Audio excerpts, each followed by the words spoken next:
Dragon ഇന്ന് റിലീസായി. തമിഴ് സിനിമയാണ്. പ്രദീപ് രംഗനാഥൻ ലവ് ടുഡേക്ക് ശേഷം നായകനെ എത്തുന്ന സിനിമയാണ്. നായികമാരായിട്ട് അനുപമ പരമേശ്വരനും കൈതു ലോഹറും ഉണ്ട്. ഇതൊരു പ്രോപ്പർ കൊമേഴ്ഷ്യൽ സിനിമയാണ്. Commercial entertainer. മാസ് ഉണ്ട്, കോമഡി ഉണ്ട്, റൊമാൻസ് ഉണ്ട്, ഇമോഷൻ, സെൻറ്റിമെൻറ്റ്സ് ഉണ്ട്. ഇത് ഞാൻ കുറേ നാളുടെ വെയിറ്റിംഗ് ആയിരുന്നു ഈ സിനിമ കാണാൻ വേണ്ടി. ഇതിൻ്റെ ട്രെയിലറോ ഒന്നും വരുന്നതിന് മുന്നേ തന്നെ ഫസ്റ്റ് സോങ് ഇറങ്ങിയപ്പോൾ തൊട്ട് വെയിറ്റിംഗ് ആയിരുന്നു സത്യം പറഞ്ഞാൽ. വിടാമുയർച്ചി ആ ഒറ്റ പടം കൊണ്ടാണ് ജനുവരിയിലത്തെ തമിഴ് റിലീസസ് ഒക്കെ പ്രീപോൺ ചെയ്തതും ഫെബ്രുവരിയിലെ പടങ്ങളൊക്കെ പോസ്റ്റ്പോൺ ആയതും. ഈ പടം 2 ആഴ്ച മുമ്പ് ഇറങ്ങാനിരുന്നിട്ടാണ് ഇന്ന് ഇറങ്ങിയത് അവസാനം. അശ്വന്ത് മാരിമുത്തുമാണ് ഈ സിനിമയുടെ സംവിധായകൻ. അദ്ദേഹത്തിൻ്റെ ഫസ്റ്റ് സിനിമ ഓ മൈ കടവുൾ എൻ്റെ ഓൾ ടൈം ഫേവറേറ്റ് ആണ്. അത്രയും ഫീൽ അടിച്ചിരുന്ന് കണ്ടൊരു തമിഴ് സിനിമ വേറെ ഇല്ല. ഭയങ്കര ഒരു വിഷമവും സന്തോഷവും ഒക്കെ കൂടെ കിട്ടിയ സിനിമയാണ് ഓ മൈ കടവുൾ. അതുകൊണ്ട് തന്നെ ഇരട്ടി പ്രതീക്ഷയായി ഈ സിനിമയിൽ.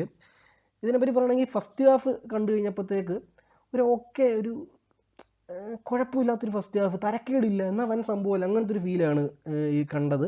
2 മണിക്കൂർ 40 മിനിറ്റിനടുത്താണ് ഡ്യൂറേഷൻ. ഡോൺ പോലൊക്കെ ഭയങ്കര സിമിലാരിറ്റി ഉണ്ടെന്നൊക്കെ നമുക്ക് ട്രെയിലർ കണ്ടപ്പോൾ തോന്നി. പക്ഷേ അതൊന്നും അല്ലെന്ന് നമുക്ക് ഈ സിനിമയുടെ ഫസ്റ്റ് ഹാഫിൽ തന്നെ മനസ്സിലാവും. ഡോണിൻ്റെ പരിപാടിയേ അല്ല. ട്രെയിലർ അവരങ്ങനെ കട്ട് ചെയ്താണ്. ആദ്യത്തെ കോളേജ് സീക്വൻസ് ഒക്കെ ആദ്യത്തെ ഒരു 20-25 മിനിറ്റിൽ തന്നെ തീരും. ഡോൺ പോലെ ഫുൾ കോളേജ് പരിപാടി അല്ല. അതവർ നമ്മളെ പ്രേക്ഷകരെ മെയിൻ സംഭവം കാണിക്കാതിരിക്കാൻ വേണ്ടി അങ്ങനെ ആക്കിയതാണ്, ട്രെയിലർ കട്ട് ചെയ്തതാണ്. അങ്ങനെ ഇൻ്റർവെൽ വരെ കുഴപ്പമില്ലായിരുന്നു, അങ്ങനെ ഒരു ഫീലിലായിരുന്നു. പക്ഷേ സെക്കൻഡ് ഹാഫ് തീപ്പൊരി, അതായത് തീപ്പൊരി in the sense fire. Second half മറ്റേ എല്ലാം കൊണ്ടും തിളച്ച് നിൽക്കുന്ന അങ്ങനല്ല, നല്ല ഫീൽ ഗുഡ് കാണാൻ പറ്റിയ സെക്കൻഡ് ഹാഫാണ്. Well written script, throughout well written ആണ്. പക്ഷേ സെക്കൻഡ് ഹാഫിൽ എടുത്തു പറയണം, അടിപൊളിയായിട്ടാണ്. കുറച്ച് സിനിമ റെഫറൻസുകൾ, മലയാളത്തിൽ നിന്ന് തന്നെയുള്ള സിനിമ റെഫറൻസുകളുണ്ട്.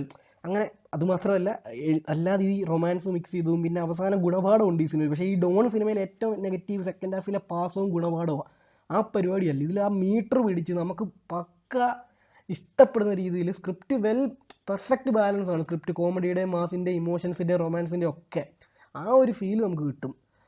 ഈ സിനിമയുടെ സെക്കൻഡ് ഹാഫിൽ ഒരൊറ്റ സീൻ, അവസാനത്തെ ഒരൊറ്റ സീൻ ഒഴിച്ച് ബാക്കി ഒരു ചെറിയ ഗ്ലിംസ് പോലും ട്രെയിലറിൽ ഒന്നും കാണിച്ചിട്ടില്ല. അതാണ് ഈ സിനിമയുടെ ഏറ്റവും വലിയ സർപ്രൈസും, അതാണ് ഏറ്റവും വലിയ പോസിറ്റീവ് ആയതും. പ്രദീപ് അടിപൊളി പെർഫോമൻസ് ആണ്. എനിക്ക് ആദ്യമൊക്കെ ഇച്ചിരി ഓവറായിട്ട് തോന്നി, പക്ഷേ അവസാനമല്ല കഴിയുമ്പോഴത്തേക്ക് ആ ക്യാരക്ടർ പുള്ളി കിടുവായിട്ട് ചെയ്തിട്ടുണ്ടെന്ന് നമുക്ക് മനസ്സിലാവും. എല്ലാ സപ്പോർട്ടിങ് ക്യാരക്ടേഴ്സും അവർ സെലക്ട് ചെയ്തിരിക്കുന്ന അടിപൊളിയാണ്. മിഷ്കിനൊന്നും എനിക്ക് പൊതുവെ താല്പര്യമില്ലാത്തതാണ്, പക്ഷേ ഇതിൽ പുള്ളി പൊളിച്ചു. നായികമാരായിട്ടുള്ള കൈതു അനുപമയും അടിപൊളിയാണ്. അകത്തൊക്കെ ഭയങ്കരമായിട്ട് ഇഷ്ടപ്പെട്ടതാണ്. എനിക്ക് ഈ വർഷത്തിൽ ഏറ്റവും കൂടുതൽ തിയേറ്റർ എക്സ്പീരിയൻസ് സമ്മാനിച്ച സിനിമ ഡ്രാഗണാണ്, മലയാള സിനിമയെക്കാളൊക്കെ. അപ്പോൾ ഈ സിനിമയ്ക്ക് എൻ്റെ റേറ്റിംഗ് 3 ഔട്ട് ഓഫ് 5 ആണ്. നിങ്ങൾക്ക് ഒരു പ്രോപ്പർ കൊമേഴ്ഷ്യൽ സിനിമകൾ ഇഷ്ടമാണെങ്കിൽ ഈ സിനിമ ഒരിക്കലും മിസ്സാക്കരുത്. പക്ഷേ സ്റ്റിൽ ഓ മൈ കടവുളെ ഇതിൻ്റെ 2 ഇരട്ടി എനിക്ക് ഇഷ്ടമാണ്.